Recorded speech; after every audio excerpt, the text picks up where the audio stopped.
Backdraft is one of the most hazardous conditions a firefighter will ever face. The possibility of backdraft must always be considered when ventilating a fire. Just by improperly opening a window or door, you may supply the necessary oxygen to create a backdraft explosion. Thermal layering of gases is the tendency of gases to form layers according to temperature in a confined space or structure.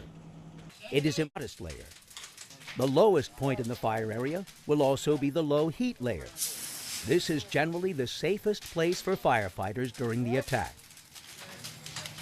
You can upset the thermal layering by improper water application.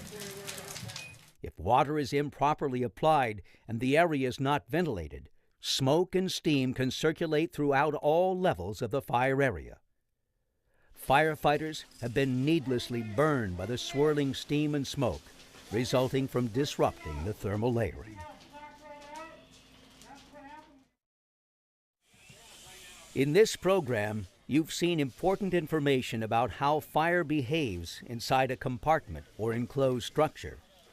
We have shown a definition of fire and the combustion process based on the fire tetrahedron, the role of oxygen and oxygenating agents in combustion, how fuels are transformed into different states of matter through pyrolysis and vaporization, different types of heat energy, and the self-sustaining chemical reaction in the fire tetrahedron, 3 methods of heat transfer, a description of the products of combustion, the stages of compartment fire development, key factors in fire development, and special fire conditions that every firefighter must anticipate and recognize.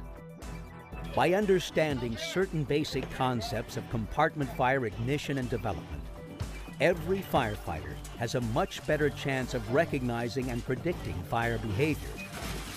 This knowledge is important to everyone on the fire ground, because by recognizing what probably comes next, you are in a much better position to decide what you should do now. In this course, we will cover the following areas: an introduction to the corrosion process, galvanic corrosion, factors influencing corrosion, corrosion testing, calcium carbonate saturation, and the lead and copper rule.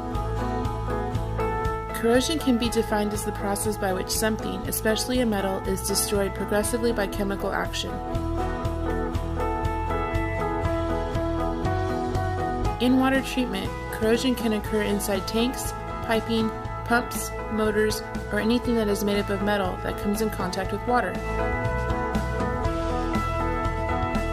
With a better understanding of how corrosion is caused, what can be done to prevent it, and the rules and regulations surrounding corrosion-related treatment issues, you will be able to ensure that the water arriving at the